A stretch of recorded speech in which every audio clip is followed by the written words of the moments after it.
porque é um soldado de Jesus, soldado de Cristo. E o soldado de Cristo, ele deve estar preparado e pronto para qualquer lugar, em qualquer momento e a qualquer hora. Amém? Amém. Eu quero agradecer a Deus por este momento. Um momento em que, visitando os irmãos me seguem a palavra. E eu quero dizer aos irmãos algo diferente, que possivelmente os irmãos não ouviram ainda. Dizer aos irmãos o seguinte: quando me convidam a pregar, eu faço uma oração silenciosa a Deus. E digo: Senhor, o que eu devo falar?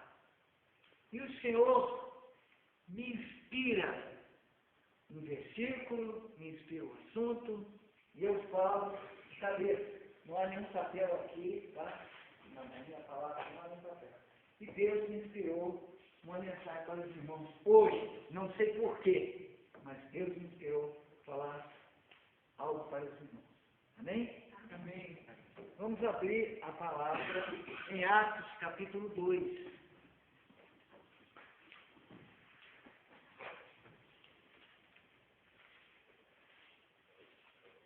Outra coisa que eu também tenho uma impressão muito forte é que quando eu estou falando, pregando o Evangelho, parece que o mundo está me ouvindo. Parece que eu prego para o mundo, não só para um grupo de pessoas. Há essa impressão em mim, de que eu estou falando para o Evangelho para o mundo inteiro. Amém? Amém. Glória a Deus. Evangelho de Jesus estendido é o livro de Atos. Amém? Amém. E nós estamos aqui no livro de Atos, capítulo 2. Algo que eu quero falar para os irmãos esta manhã. Quero falar de coração. Eu quero convidar os irmãos desta igreja. Como se chama aqui o grupo? Bairro do Cemitério. Hein? Bairro do Cemitério. A igreja do bairro dos Cemitérios. Onde estiver 2 ou 3 reunidos em meu nome, ali estarei. Eu quero dizer aos irmãos, e convidar os irmãos, a continuar escrevendo o livro de Atos. O livro de Atos continua sendo escrito. O livro de Atos não terminou quando nós o conhecemos assim. O livro de Atos é escrito a cada momento, a cada dia, a cada minuto, quando nós pregamos e elevamos o nome de Jesus a todas as pessoas. Quando nós estamos cumprindo a ordem do Mestre, e por todo mundo, pregar o Evangelho a toda criatura, nós estamos escrevendo o livro de Atos. Eu quero convidar os irmãos a continuar escrevendo este livro, aqui, em Águas de Lindóia. Amém? Amém. Amém. Quem acredita, diga amém. Amém. Amém. Glória a Deus. Meus queridos irmãos, por que os discípulos eram medrosos? Eles, no Getsemane, se acovardaram. Pedro negou a Jesus e eles não tiveram quase nenhuma reação quando Jesus foi preso lá no Getsemane e foi a julgamento. Julgamento injusto, presidido por uma igreja que naquela época se dizia ser a igreja que tinha e detinha a verdade para o mundo inteiro, que era a igreja judaica. Por que os discípulos eram tão medrosos? Porque eles negaram Jesus. Pedro negou. Eles ficaram de longe. Eles tinham estado com Jesus 3 anos e meio, mas eles eram tímidos.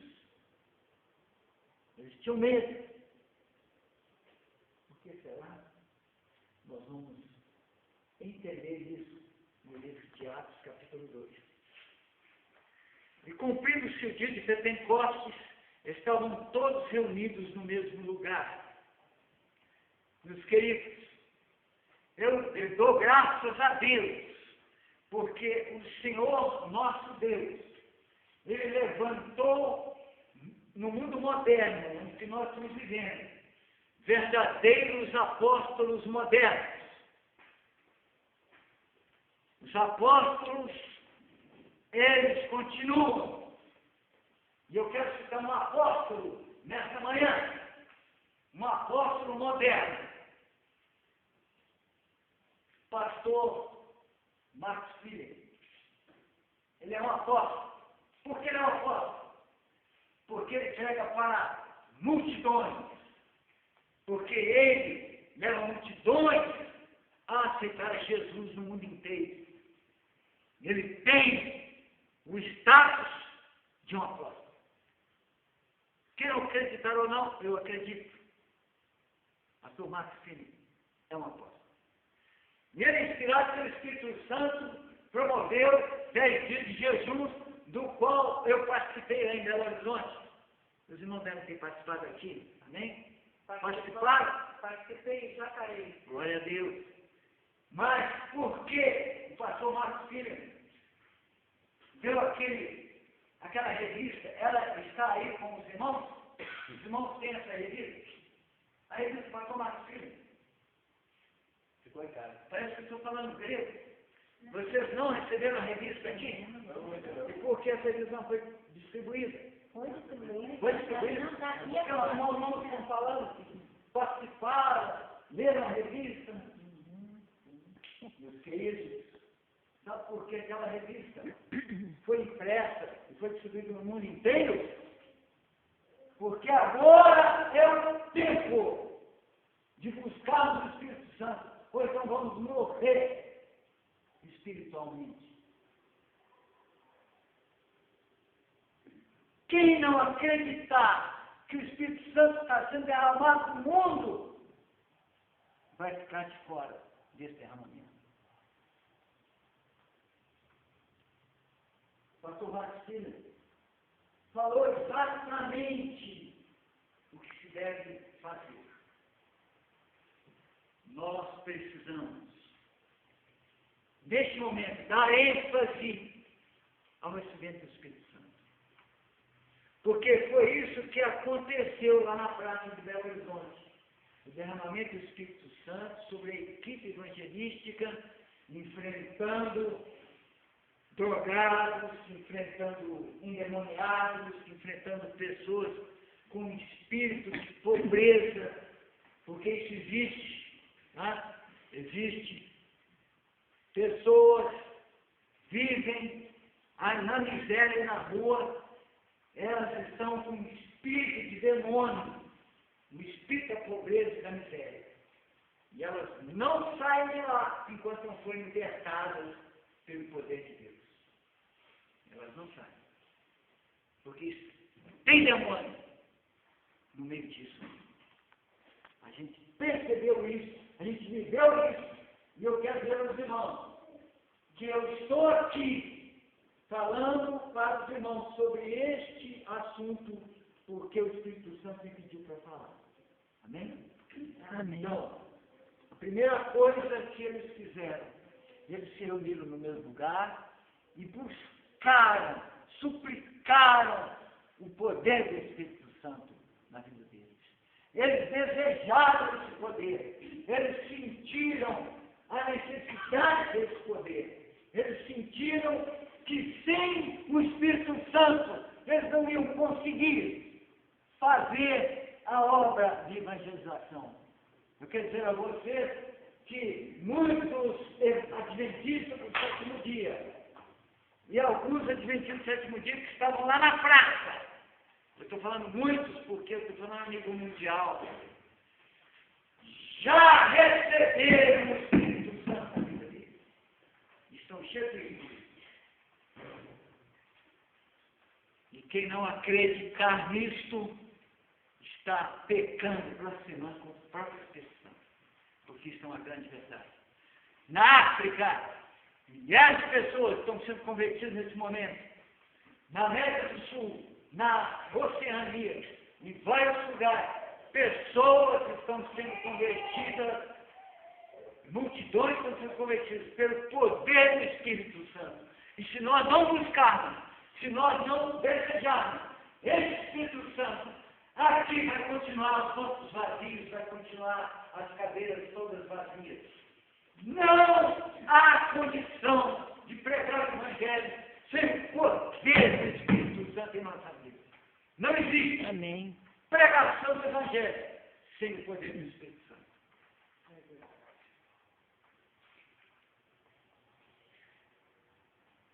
Eu devo ficar em apenas 15 minutos de pregação. Quando eles receberem o poder do Espírito Santo, foram vistas línguas de fogo que pousaram sobre cada um deles. E todos foram cheios do Espírito Santo, começaram a falar noutras línguas. Por quê? Porque ali havia multidão de pessoas de outras nações. Por quê? Porque ali simbolizava pegar o Evangelho para o mundo inteiro. A igreja tem que ser universal, ela tem que pregar o Evangelho para o mundo. Tem que ter uma visão mundial. Não podemos ter uma visão mesquinha de um local, de um bairro, de uma cidade. Isso é a visão mesquinha. Nós temos que interceder pelas grandes cidades, interceder pelas nações. Nós precisamos exercer a nossa fé de uma maneira poderosa, porque senão seremos esquecidos, porque senão não estaremos na história do livro de Atos. Nós não estaremos. E vocês podem estar certos, eu estou aqui em Águas de Lindóia, porque Deus me enviou para cá. Amém. Eu estou aqui no propósito evangelístico. Vocês vão me ver como Jesus, comendo esses pecadores. Vou comer pizza no domingo, lá no centro comunitário. Eu vou estar junto com eles. Eu estou ansioso para estar no Rotary Club, estar em tudo quanto é lugar aqui. Eu conheci um maçom aqui na cidade. Já estou fazendo amizade com ele. Por quê? Deus me enviou aqui para pregar o Evangelho a nível de cidade. E vocês vão me ver junto a várias igrejas evangélicas aqui, porque eu gosto de fazer amizade com os evangélicos. Eu gosto de ir às igrejas evangélicas. Minha esposa canta nas igrejas evangélicas. Nós viemos aqui para pregar o Evangelho a nível cidade de Lindóia, a nível de São Paulo, a nível de Minas, a nível Brasil e a nível mundo. Amém? Amém. Amém. Meus queridos irmãos, eu era um jovem, eu tinha tudo para dar errado, sabia? Aos 21 anos, eu morava numa favela. E aos 21 anos, eu andava armado. Eu tinha uma beleza, novinha, eu fui bem, com um blusão de couro. A minha esposa se apaixonou por causa do blusão de couro. Ela me via com o blusão de couro, faceiro, né? Pelo bairro. Era bonito mesmo, hein? E ela olhou e falou assim, nossa, que rapaz bonito. Tinha uma beleza aqui, ó, novinha. A beleza eu não via, não. Que não eram tão assim, tão pacatos. Eu me lembro, meus queridos irmãos, que se Deus não viesse, ele teria a minha vida. Eu seria um bandido, eu seria qualquer coisa, eu seria um revolucionário. Eu seria outra coisa, não estaria vivo hoje. Mas, graças a Deus. Amém. Um pregador pregou num lugar livre, num tipo de uma praça, e eu estava lá. Eu comecei a assombrar do pregador, ele era careca. Eu disse, o que esse careca está falando aí? Ele começou a falar sobre Jesus, e ele falou sobre o batismo que Jesus teve, o batismo de Jesus. Quando ele começou a falar sobre o batismo de Jesus, o Espírito Santo tocou no meu coração. Ele falou, foi numa tarde como essa, que eu estou aqui pregando que Jesus se batizou. Eu não precisava se batizar. Isso que ele tocou Ele não precisava se batizar, porque ele era santo, ele era Deus conosco, mas ele se humilhou. E citou aquele versículo lá de Filipenses, capítulo 4, em que nós devemos nos humilhar como Jesus nos humilhou. E eu já li naquela arrogância, armado, aquele me tocou. E Deus me trouxe o Evangelho, amém? Batizado na Igreja Adventista do Sétimo Dia, de Pias Fortes, pelo pastor Evaldo Chilene, já há mais ou menos 40 anos, ou mais. 46 anos. Eu tenho 70 anos de idade, eu me batizei com 22 anos. Aí eu faço umas contas aí, vejo quanto tempo eu tenho de batismo. Graças a Deus, fui comportei 30 anos, fui missionário no norte de Minas, junto com a Lancha, semei igrejas por aquela região lá, Poxi, Cachoeira de Manteiga, São Romão, lugares que não tinha evangelho, nós desbravamos aquilo lá. Fomos para Coronel Fabriciano, desbravamos aquela região lá também. Deus me colocou neste lugar, nessa igreja, para ser evangelista. E é por isso que eu estou aqui. Meus irmãos, se vocês quiserem que eu faça evangelismo aqui neste lugar, vai ser assim. Vai ser falando a verdade, olho no olho, mas pregando Jesus e esse crucificado. Amém? Amém. Eu sou seguidor de um pastor, que eu sou amigo dele, ele é meu amigo. Ele esteve na minha casa, eu estive na casa dele. E esse pastor foi preso pela pregação do Evangelho. Mas graças a Deus, hoje ele está, como eu, aposentado. Pastor Bulhão. Conhece? Eu até pareço um pouco com ele. Pastor Bulhão. Eu sou seguidor do pastor Bulhão. Já viram o site dele lá? No site dele está escrito assim, Ministério Pastor Bulhão. Alejandro Bulhão. Ele é a esposa. A esposa dele é amiga da minha esposa. E lá naquele site do pastor Bulhão, não existe nome de nenhuma igreja. Vai lá e acessa lá. Quem tem computador aqui? Você? Eu tenho. Oi? Eu tenho ele no nome. Fala no nome de igreja lá, irmão.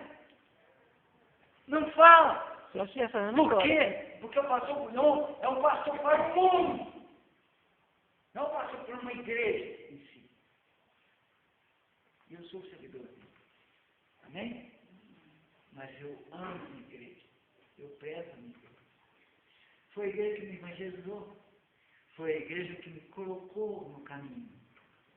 A igreja Adventista do Sétimo Dia. Ele me deu a oportunidade de fazer vários cursos.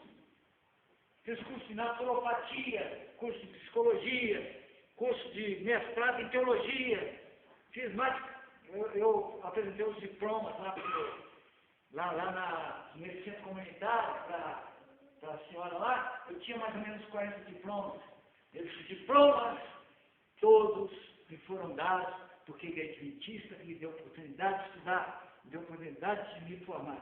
E meu filho amado também se formou recentemente no NAR, professor de música, pelo NAR de arte, né? Está aqui a minha filha também, a filha Beth, que é formada pela Andrews Universo. Essa é uma igreja que tem muita coisa boa para dar. Mas, meus queridos irmãos, esta igreja Adventista do Sétimo Dia está sendo chamada para sair das quatro paredes. Sair dessas quatro paredes e ir para o mundo pregar. Esse é o momento. Agora é o tempo. Esse é o momento. Nós estamos vivendo a fase histórica. Que a igreja ou sai ou ela vai ficar esquecida. Ela não vai fazer parte do livro de Atos. Muitas igrejas vão se enclausurar, vão se fechar, sobre si mesmo. Você vai ficar aqueles gatos pingados ali, o tempo todo. Né? Cadeiras vazias. É deprimente. Eu sinto, sabe? É uma coisa que me deprime. Cadeiras vazias. Por quê? Porque não estão aqui as pessoas. As pessoas que precisam. Os drogados. Os delinquentes. Os ladrões. As prostitutas. Não estão aqui ouvindo a palavra de Deus. Porque se estivesse aqui, eu teria feito um apelo, eu ia fazer um apelo para que aceitasse Jesus. Mas, você que me ouve pela internet, saiba que Jesus te ama. Jesus quer te salvar. Esta é a mensagem que Deus pediu para dar aos seus irmãos essa manhã. Deus abençoe os irmãos. Eu sei que assim minha palavra foi impactante, eu sei disso. Eu sei que impactou os irmãos, mas que seja esse impacto para a honra e glória do Senhor Jesus. Que esse impacto seja para a salvação. Que esse impacto seja para acordar os irmãos. Que eu seja um despertador. Amém? Amém. Glória a Deus.